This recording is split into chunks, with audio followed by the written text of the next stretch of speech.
Sir నమస్తే sir. నమస్తే, లక్ష్మీనారాయణ ఇక్కడ. Say no to drugs.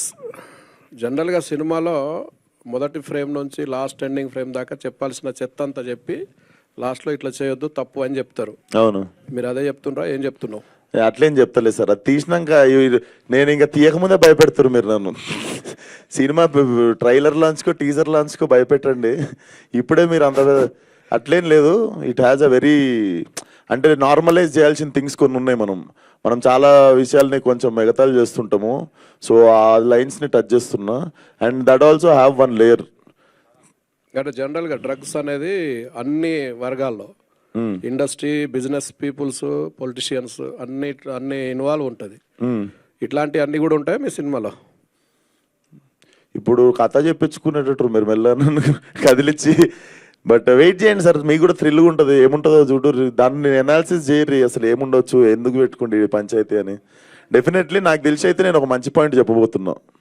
Cult అని టైటిల్ ఎందుకు పెట్టా అంటే కల్ట్ అనే టైటిల్ కొన్నటువంటి వెయిట్ మనకు తెలుసు. అవును సార్, అప్పుడు హిట్ అని పెట్టుకున్నా కదా సార్. ఈసారి ఆ హిట్ నుండి వచ్చిన ఐడియానే కల్ట్. సరే, మనం అంటే రాస్తున్నంత సేపు మన సినిమా కల్ట్ కావాలి, ఇది కల్ట్ అవుతుంది అని చెప్పి మా టీం అందరం ఎగ్జైట్ అవుతుండే. సరే టైటిల్ కూడా కల్ట్ అని పెడదాము, కొంచెం కూల్గా ఉంటుందని హ్యాష్ ట్యాగ్ పెట్టిన పక్కన. విశ్వ గారు అంటే ఇలాంటి ప్రాజెక్ట్ చేస్తున్నప్పుడు ఒక ఎక్సైటింగ్ స్క్రిప్ట్ అని చెప్పారు కదా. అవును సార్. సో మీ క్యారెక్టర్ని ప్రధానంగా చేసుకోకుండా అట్లా కొత్త వాళ్ళతో తీయాలని, దీన్ని కొత్త వాళ్ళతో చెప్పాలని. అంటే ఇది ఒక్కడితో నడిచే సినిమా కాదు, అందుకు మెయిన్ చాలా లేయర్స్ ఉన్నాయి సినిమాకి, చాలా డిఫరెంట్ క్యారెక్టర్స్ చెప్తున్నా దీంట్లో. ముగ్గురు అబ్బాయిలు వచ్చేసి like it's a story about 3 losers అనమాట. అండ్ ఆ like to not lose hope, అసలు వాళ్ళ జర్నీ ఎట్లుండబోతున్నది మీకు థ్రిల్గా ఉంటుంది. సో ముగ్గురు రోల్ నేను ఒక్కసారి త్రిబుల్ యాక్షన్ చేయలేనని చెప్పి కొత్తలను పెట్టిండే సార్. విశ్వ గారు సార్ నమస్తే. విశ్వ గారు సార్ చెప్పండి సార్. జనరల్గా ప్రతి సినిమాకి అంటే మీరు ఓన్గా ప్రొడక్షన్ హౌస్ పెట్టుకోవడమే చాలా ఎర్లీ అనుకుంటారు. పైగా ఆ పంచాయతీలు అన్నీ తెలిసినాయి మీకు. ప్రతి సినిమా రిలీజ్ ముందు ఒక రకమైన స్ట్రగుల్, గొడవ అన్నీ అనుభవించి ఇక్కడికి వచ్చారు సార్. అలాంటిది జనరల్గా చాలు అనుకోవాలి కదా, ఇంకొక సినిమాకి చేయడానికి ఇప్పుడే టూ ఎర్లీగా కాదు. ఇది ఓన్గా వేరే వాళ్ళతో పెట్టి, కొత్త వాళ్ళతో పెట్టి చెప్తున్నా సార్, నాకు తెలుసు ప్రశాంతంగా ఉంటుంది, ఉత్తే యాక్టింగ్ చేసుకొని ఇంటికి పోయి పండుకొని లేచి మళ్ళీ షూటింగ్కి పోవచ్చు పొద్దున్న లేచి. కానీ ఇదేందో నాకు తెలియదు, చాలా ఇష్టం ఇది, ఇట్లాంటి పనులు చేసిండు నాకు. నేను స్కూల్లో ఉన్నప్పుడు కూడా నేను సోనీ చిన్న డివిడీలు ఉంటుండే కదా, సోనీ కెమెరాలో చిన్న హ్యాండ్ క్యామ్ వస్తుండే డివిడీలు. నేను అది మా డాడీ వాళ్ళ ఫ్రెండ్ కొనుక్కుంటే కూడా నేను 6th క్లాస్లో కూడా షార్ట్ ఫిల్మ్లు తీసిన.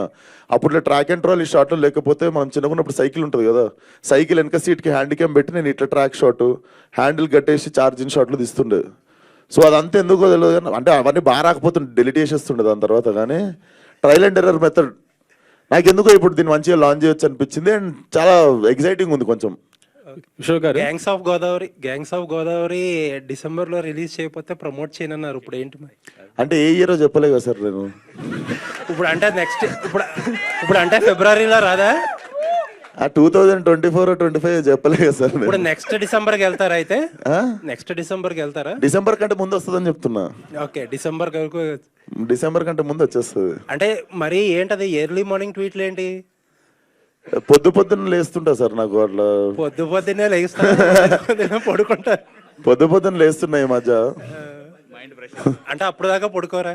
అప్పుడే లేచా సార్, అప్పుడే నాకు బ్రహ్మ మహోత్సవం వచ్చే థాట్స్ అయ్యింది. ఎగ్జాక్ట్లీ.